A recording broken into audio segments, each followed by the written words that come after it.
Hi, I'm Similana and welcome back to the podcast. This week we're going to discuss Havdalah. Now, the reason why it's a fun idea to discuss is because most Jews are aware of this ceremony, the ceremony that takes place after Shabbat, the separation between the holy day of Shabbos and the rest of the week. But a ceremony that's got a lot of grandeur associated with it. People like to do it. People like to sing when they do it. They like to do online renditions of it. And the components that make it up lend towards this spiritualistic air. There's fire, there's spices, there's wine. All the components you would want in such a ceremony. But when you ask, or when you try and pinpoint what exactly is going on, or why these specific symbolic gestures are actually meaningful, apart from the singing that goes along with it, I personally don't sing, but some people do, and that moves people. But when you try and pinpoint to the actual thing that's taking place, and why this combination, why is it actually meaningful? Because you're about to embark on the rest of the coming week. How do these ideas come together to make the meaningful life that you want to live from a religious standpoint active? What about them lends to that? And that's what we're going to discuss this week. As a side note, I'm going to take a couple of weeks break because of the summer from doing the podcast. But hopefully, when I come back, I've got another project that I'm going to tell you about. Along with the Rav Hirsch podcast, I've got another idea in the works, but we'll leave that till later. So let's break it down.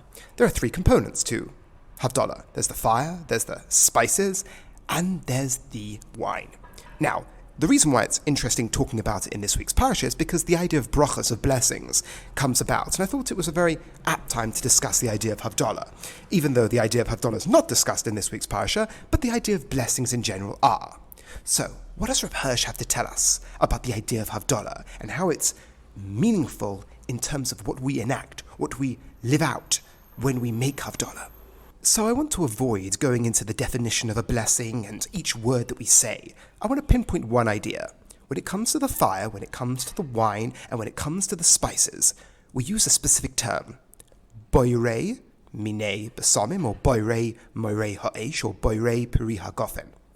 This specific term Rav Hirsch focuses in on, because he said it's in the present tense, it's in the now, and he uses this term to really bring to life each of these three stages. The presence of this idea of our relationship with God is key to understanding what's happening at Havdalah, because from a temporal sense, we're about to embark on the week, and the first thing we articulate is that the God that the Jewish people recognize as being the cause of existence is present, but not just present, actively present. Boirei, creates. It's a term of the now, in the present. So that is what frames Rav Hirsch's discussion on Havdalah, that this isn't a concept, this isn't a detached idea, it is in the now. So to speak, you walk with God and you're about to embark on the journey of the week. You've just had Shabbos and you're about to rejuvenate, you're about to move forward with the rest of the week. What are these three blessings that you make, these three ideas? So the way I've understood what Rav Hirsch is offering us, the first one refers to the beginning of the journey. The second one refers to what we intend to do on the journey. And the third, who's with us on this journey. And like so many things, when they're viewed from this symbolic perspective, orientate the rest of our week. We go into our week with these ideas in mind, so let's break it down. The first stage. Well, in general, we have a glass of wine, and we make Havdalah over a glass of wine. And people are like, well, what does wine symbolize? No, but it's deeper than that.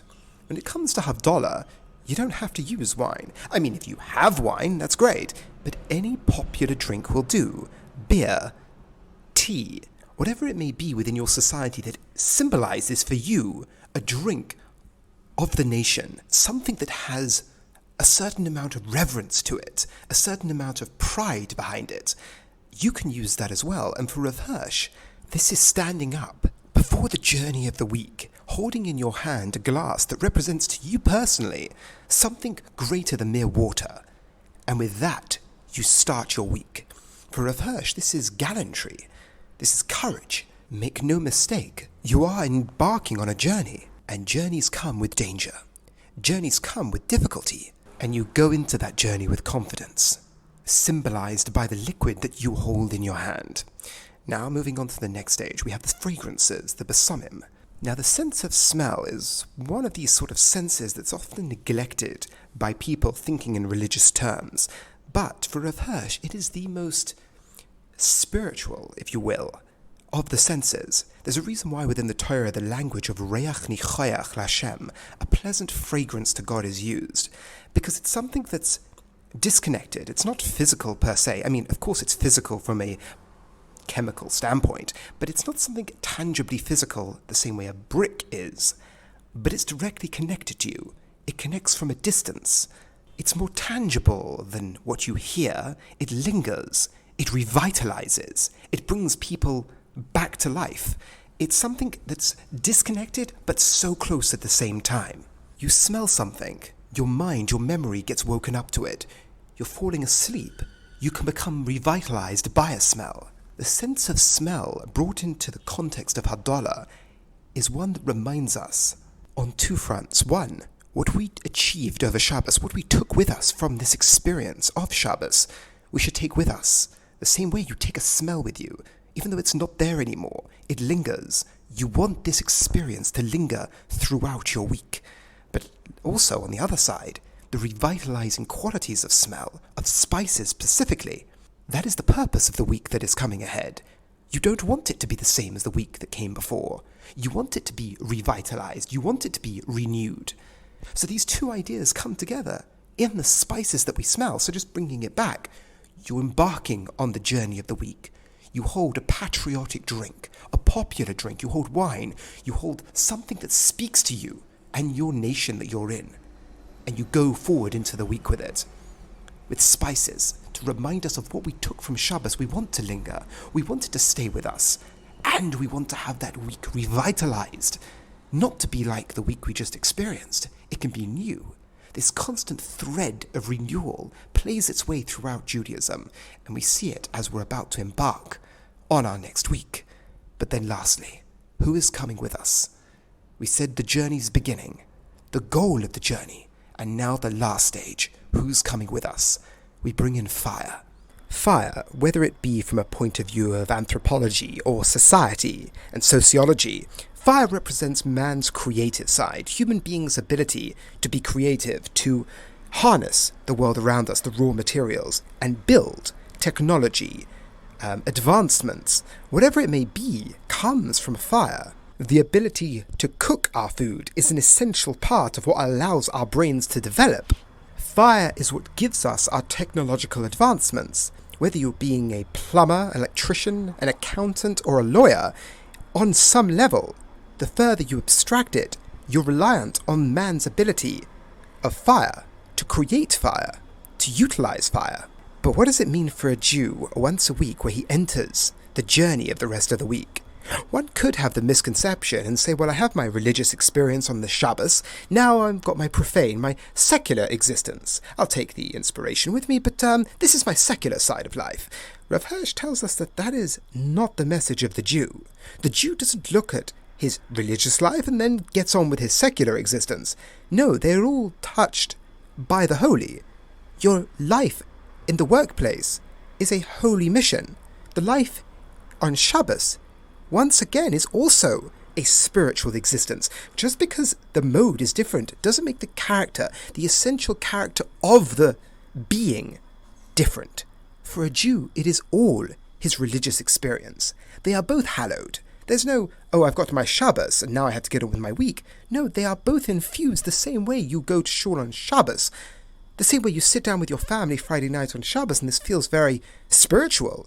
The goal is to infuse that into your daily life. Going and working is also a spiritual endeavor. You are providing. You are being responsible. You're acting in a way that allows people to look at you and say, well, this is someone who I consider a moral human being. This is someone who I consider someone I can look up to. And you live that out in the workplace. So Motzei Shabbos, when Shabbos goes out, we bring fire with us. The Jew is proclaiming that the ideal isn't Shabbos the whole time. The ideal is that we go out into the week, and the one who creates fire, we articulate this, we symbolically live it out by lighting a fire, and we go out into the rest of our week, saying that God is coming with us on this journey. God isn't isolated to Shabbos. For a Jew, the whole week is his religious experience. So to recap our 3 points, we had the courage, the beverage that we go into the week with. We had the sense, the smell that we carry along with us of what we've just experienced to the rest of the week. And then lastly, who comes with us? Well, God comes with us, because he was with us on Shabbos and he's with us during the week. And for a Jew, the experience of resting, of contemplation, of reflection that one experiences on Shabbos isn't the ideal. The point is that we go out into the week, and we go on that journey, and they are both our religious experience.